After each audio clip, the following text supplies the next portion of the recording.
Hello everybody, welcome back to my YouTube channel. I'm here today with yet another interesting video wherein I talk about menstrual cycle. So people who menstruate, did you know that you have like an internal roadmap that can guide you to better approach life, relationships and everything in between? There is. In this video, we'll be diving deep into cycle syncing, which basically helps you to live in harmony with your cycles. Also, if you're a man, please don't skip this video. This video is for you as well. I'm sure you're surrounded by women, and I hope this video will make you understand them better. So, what really is cycle syncing? Cycle syncing is the process of living in harmony with your cycle by adjusting your lifestyle, work, relationships, everything around the 4 phases of your cycle. This might seem not practical to many of us, so watch till the end of the video wherein I share how to make use of cycle syncing in modern day life. Yeah, so without much further ado, let's get into the video. So hope you all know what the 4 phases of our cycle are. It's follicular phase. Firstly, it's menstrual phase, followed by follicular phase, then ovulatory phase, and then luteal phase. These are the 4 phases of menstrual cycle. So, menstrual phase is the phase during which estrogen and progesterone are at its lowest levels, and we might feel very tired and very low. And follicular phase is the phase right after menstrual phase wherein estrogen slowly starts rising, and ovulation is the part where a matured egg is released from the ovum. And then luteal phase is the phase after ovulatory phase wherein estrogen and progesterone level they start to fluctuate and progesterone level slowly starts increasing. 4th one is luteal phase, which is the phase starting right after ovulation and ending right before menstruation. And this is the longest phase of the cycle. Before we dive into the video, there's two more things that I want to talk about, which is that 4 phases of the cycle can be also compared to the moon cycle, because the moon cycle lasts for like 28 days and women's menstrual cycle on an average lasts for 29.5 days. I'll attach a depiction of how menstrual cycle can be compared to the full moon, waning, waxing, new moon, and all of that. It's also compared to the 4 seasons, summer, winter, autumn and spring. Obviously, luteal phase being the autumn, menstrual phase being the winter, spring being the follicular phase, and summer being the ovulatory phase. So let's go into understanding each phase and what happens in our body during each phase and how we can use it to our advantage. So 90% of the information that I've provided here is something that I learned through Macy Hill's book, Period Power. I'll show it. This one. It's an amazing book. If you do get the chance to read it, please do. Yeah, so the first phase, menstrual phase. It's like winter, wherein you just want to snuggle and sleep all day. So during this time, your estrogen and progesterone levels are at their lowest and your body is working incredibly hard to shed the lining of the uterus. Think of this as a reset or cleansing process. Cleansing not in a cultural sense but in a very somatic sense, that the body is actually getting rid of what it doesn't need for that month. So during this period, your estrogen, the mood booster hormone, and your progesterone, the calming one, are at their lowest, making it very difficult to be active and have the you go girl mood and all of that. But it's not all bad news. So during the menstrual phase, your estrogen and progesterone are at their lowest levels, which causes emotional disturbances along with the physical symptoms. You might notice a natural disconnection from the outside world and you might start focusing very inward. This is not something to fight against. This is very natural and very normal. During this time, your body is releasing pain-relieving hormones like oxytocin and endorphins, which can create moments of unexpected bliss. It is also the time of the cycle wherein your subconscious is very active. So it's really amazing to do subconscious reprogramming during this time and inner work and all of that. Your superpowers during this time. First and foremost, my favorite but the hardest, setting boundaries. This is an amazing time to say no to whatever you can't do and prioritize yourself. Whether it be household work or travel or whatever it is the time. It is an amazing time to set boundaries. Second is nourishing. Eat a lot of nourishing foods which brings peace and calm to your body, which makes you feel good, and prioritize rest and revival. Also, during this time, it is very important to let people do things for you. That receiving capability is very important in this phase. You want people to help you out, not that you want it, but it's nice to have people help you out during this phase. So accept that if you are receiving it. Yeah, so how do we work with this phase? First and foremost, at work, if it is possible, schedule lesser meetings, lesser presentations, focus on maybe reflecting about work. I would say, if possible, try to not make major decisions because body is doing very hard work and we don't want to have the cognitive load of trying to make a decision as well. Sleep 8 to 9 hours. Even I sometimes sleep for like 10 to 11 hours and all. Yeah, your body needs a lot of rest. And if your body allows, maybe you can do some journaling and meditation because you have access to your subconscious mind and you can use it, but only if your body allows. Moving on, let's talk about the follicular phase. This is the phase right after menstruation when everything starts slowly becoming rosy and beautiful again. This is the time during which your estrogen slowly starts rising and energy slowly starts building up. So you might naturally feel more energetic and happy during this time. And since the progesterone level is low during this time, which is your calm hormone, you might feel increased levels of anxiety during this time, which I do experience that during every follicular phase. Your energy is getting better, it's building, it's expanding. Your mental and emotional state during this phase of the cycle. As the body is naturally sort of blooming, it's compared to spring. You might be overflowing with creative ideas.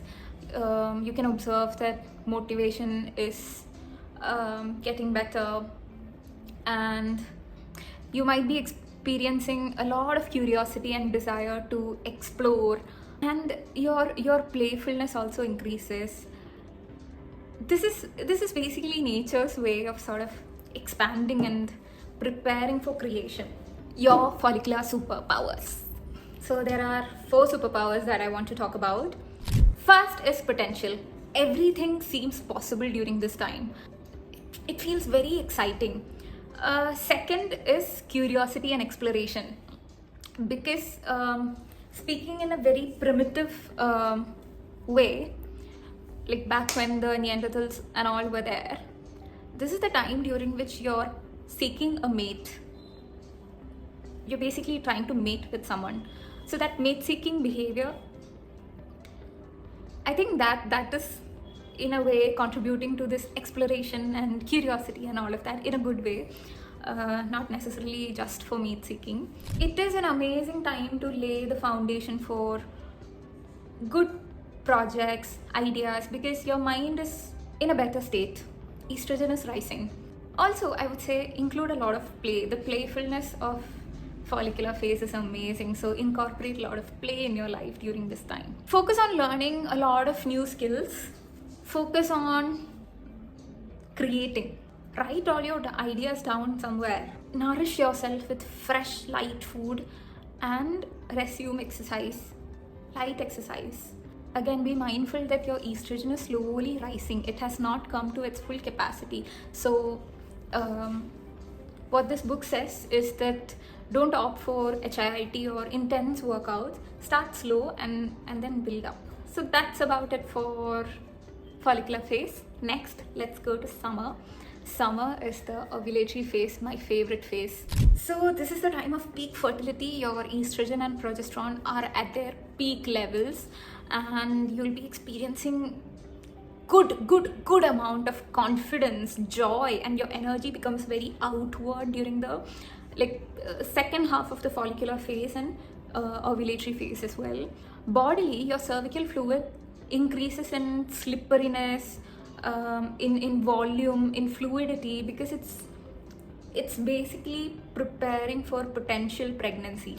So your mental and emotional state during this time, you'll feel a lot of confidence and then a lot of outward energy, and you'll feel a lot of love. Best phase of the cycle. Best phase of the cycle. You've got a lot of superpowers during this cycle. First is invincibility. Everything seems possible. Like everything in the world seems possible. There is that amount of confidence. Second is peak productivity. You might see yourself getting tasks done just like that, ticking off the to-do list just like that. There'll be a lot of connection and communication because love is sort of everywhere in your body, and you'll feel a lot of love, not just romantic, any kind of love. And it's an amazing time for communication because your self-confidence and your self-worth, all of this is in a very good place. The last one is pleasure. You'll be able to enjoy life a lot. Sexual and non-sexual pleasure, both of it, you can experience it very well during this time. But I would also say be mindful of this time because there is a chance that you might actually overcome it. Since everything seems invincible, you might feel that I can do everything here. But be mindful. It could just be your ovulatory phase talking. I'm not saying that it is not possible for you, just be mindful while doing all those things. How to work with this phase? At work, you'd want to schedule most important meetings and presentations during this time. Launch new projects and put yourself out there professionally. Network and build those crucial professional relationships that might help you in your future. Tackle those challenging projects which require peak mental clarity and focus. For your lifestyle, intense workouts like HIIT or strength training or competitive sports, all of that would be possible for you to excel in during this time. Have those important conversations and negotiations. Nutritionally, you can add more complexity in your food. So let's go to the final phase, the luteal phase, the autumn. This is the longest phase of your cycle, and during this time, if pregnancy doesn't occur, both estrogen and progesterone, their levels fluctuate, eventually drops, which leads to menstruation, the shedding of the uterine lining. So both estrogen and progesterone, they rise and fall. And energy, you will notice that energy slowly starts shifting inward again. Let's talk about your mental and emotional states. So the peak productivity that you experience during the ovulatory phase might naturally start getting a bit lessened, and your focus might be turning more inward slowly. It's very natural, and it's what our bodies are built to do. Unless you're someone experiencing debilitating conditions like endometriosis, PMDD, PME, and things like that. This is also the time when your intuition and your gut feelings are super strong. You might notice that your libido typically decreases during this time, and this is very normal as well. Let's talk about your luteal superpowers. So during this time, you become really good at executing whatever you planned during the ovulatory phase, or whatever creative ideas you had during the follicular phase. This is the time for you to organize your cupboard, laptop, whatever else there is.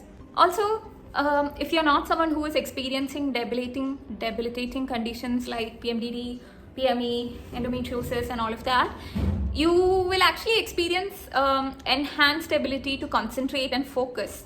And you will naturally be good at assessing and reviewing what is working for you and what is not working for you. It is a good time for administrative tasks, like I said, organizing, editing, reviewing, all of that. And it's also a time when you're very candid. You can have very honest, open, authentic conversations. At the same time, you might experience some challenges. You might experience pain and might have the tendency to catastrophize things. There is a danger of overloading your schedule because you're technically waiting for the menstrual phase to begin and you want to wrap things up before that. The inner critic voice can become louder and harsher, saying that you're not worth it, you're not as confident as you thought you were. But I think during this time, affirmations will help a lot. Let's move on to see how do we work with this phase. So the luteal phase, we can see it as early luteal phase and late luteal phase. Early luteal phase is the phase right after ovulation, and late luteal is right before menstruation. During the early luteal phase, I would say focus on a lot of organizing, editing, planning for the late luteal. And all of that. And during the late luteal, try to wrap up things, take it slow, be mindful, and try to wrap up things before menstruation if that is something that's possible for you. For example, like grocery shopping and all of that. Those are the things that you can control. So yeah. And exercise wise, yoga and very Pilates and very light exercises at the same time. These exercises are very nourishing for your body. Try to focus on these sort of exercises. Also prioritize consistent sleep schedules. Maybe you might require 1 or 2 hours of extra additional sleep hours, and that's okay. Have honest conversations. Have very soulful conversations during this time. And also, this is also the time when your subconscious mind is active. So you have access to your subconscious mind. So you can again do some inner work, subconscious reprogramming, working on your limiting beliefs and all of that. Yeah, so that's it about the 4 phases. Now let's move on to see how we can integrate this cycle syncing method into our modern lives. Integrating cycle syncing into modern life isn't that easy, but I do have a few practical implementation strategies. If you're a student, use your menstrual phase for reading and reflection. Plan social study sessions during follicular and ovulatory phases. Save detailed work and editing for luteal phase. If you're a working professional, block your calendar strategically around your cycle. Schedule presentations and pitches during ovulatory phase. Use luteal phase for administrative tasks and planning. Communicate your needs professionally. You don't have to share the minute details. If you're an entrepreneur, launch products during ovulatory phase for maximum impact. Use menstrual phase for strategic planning and reflection. Network and build partnerships during follicular and ovulatory phases. Handle finances and operations during luteal phase. If you're a parent, plan family activities around your higher energy phases, which is follicular and ovulatory. Ask for extra support during menstrual phase. Use the luteal phase for household organization and model cycle awareness to others. If you are someone who is having irregular cycles, track your cycle for 3 to 6 months to identify patterns. Focus on what you can control. Remember, some cycle syncing is better than none. If your work or life doesn't allow flexibility, focus on the aspects you can control. Use cycle awareness for personal decisions and self-care. Find small ways to honor your cycle within existing constraints. Yeah, so as we near the end of this video, what I want you to do, or if possible, if you can do this: track your cycle, track your symptoms. In this book itself, I've read a sort of a chart. I'll try to attach the picture by the side, which you can use to track your cycle. It's like a circular thing wherein you have spikes inside the circle and then you track. Experiment, adapt, be patient. Living in harmony with your cycle is in the root understanding yourself, being more compassionate to yourself. You're not broken if you feel different during each different days of the month. It is You are built like that. You are built so beautifully. Yeah, it is something to celebrate. Remember, this is your body, your cycle, your choice. What I'm giving here is just information, food for thought. Make sure you do your own research. Make sure you take the advice of your healthcare provider before rushing into any drastic changes. So, if this video has helped you to understand your cycles more, comment below which is your favorite phase of the cycle. What do you want me to make a video about next? Would love to know your thoughts. As we end the video, I'd like to say thank you for listening. Do like, share and subscribe if you like my content. See you in my next video.